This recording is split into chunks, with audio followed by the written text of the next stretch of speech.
Hello loves, and welcome back to the channel. Today we are going to be talking about some tips that I recommend doing during Cancer season to really maximize on the energy and to really just work with it to the best of your ability. But before we get started, some updates, because your girl is better recovered. I'm like 99% of my voice is more healed, so I'm really happy about it. But we're back to making content almost every day, so you'll probably get a video from me every single day now again. So we're back to regular routine, weekly healing circle, all of the things. But just some quick updates. I made a new channel. It's called Siren's Library, and it's going to be a space literally just for my self-care, where I just get to talk about all the nerdy things that I love, from books to movies to shows to things happening in the world to just vlogs and beauty stuff and all of the things. So definitely make sure that you go and subscribe. The link to it will be down below. I'm really excited about it, so I can't wait to share all the things. But it's like my self-care corner, where I just get to, as a content creator, share stuff with you guys that I just want to share and capture and stuff like that. So yeah, definitely make sure you check it out. The link for it will be down below. Also, we will still be having the soul journey ceremony that's happening on the 26th, so definitely make sure you get your tickets.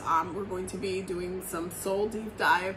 We're going to be doing some chanting work. We're doing intensive meditation for soul work. There's a workbook coming out. It's a lot happening. So yeah, definitely make sure you get your tickets for that. And as always, Patreon members on the high priestess level automatically have tickets and have access to my past workshops as well.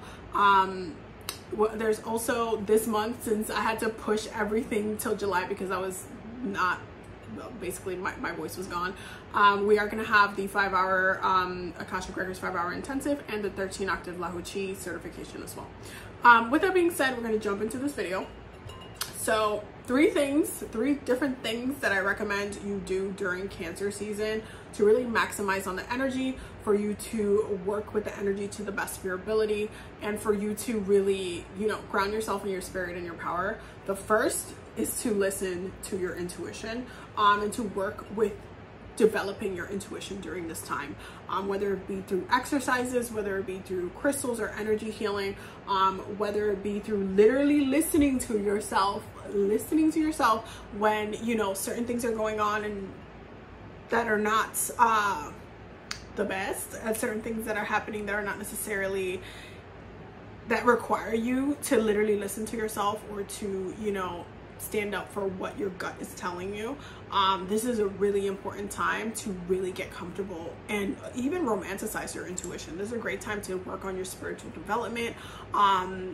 Cancer season is just amazing and powerful for that. So if you put in the work and actively set yourself up for success and do the intuitive work, that development, coming out of Cancer season can be a very empowering time, because then you'll be you'll have a deeper connection to your own emotional energy, but you'll be able to have discernment when it comes to not only divination, and it can help elevate and grow your other spiritual practices within your other spiritual areas. So listening to your intuition, working and developing your intuition is such an important thing, because Cancer literally rules your intuition. It rules your emotional consciousness. So this is literally the season. The season was made for you to do that work. So come on now.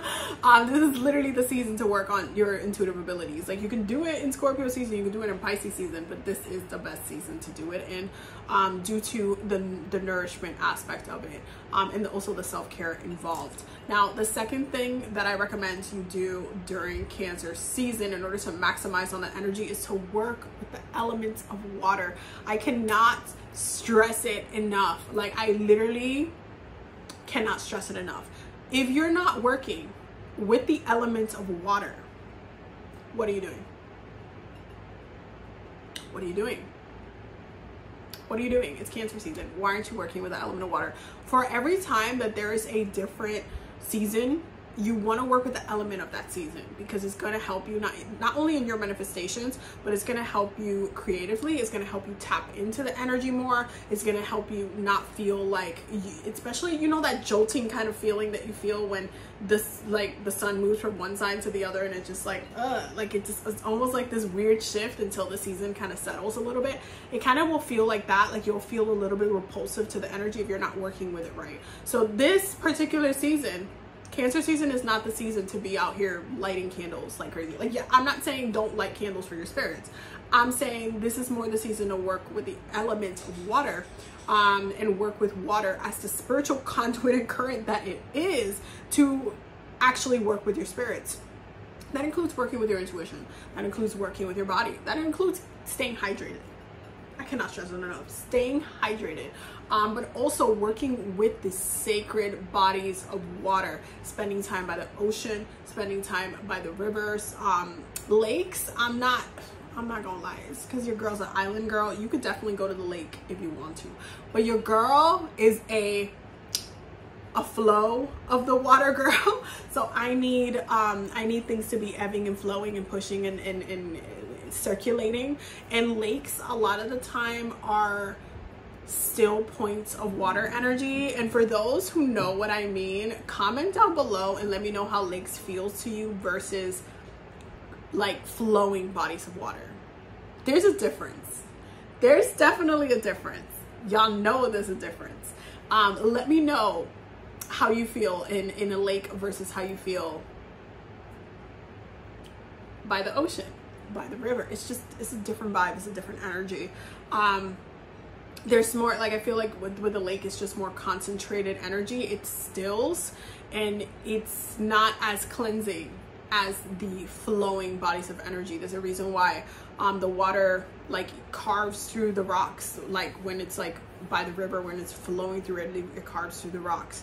It's constantly cleansing. The rocks themselves that are there, the crystals and the rocks themselves that are there are also cleansing the water. It's like a constant flow of water. So it's more like there's a purifying. I'd rather drink water from the river than drink water from a lake.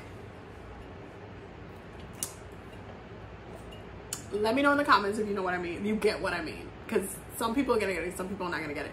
But spend time by the water, even if it's a lake, but spend time by the water. There's something about connecting to the element of water. It's also a great time to develop your relationship with your water spirits, okay?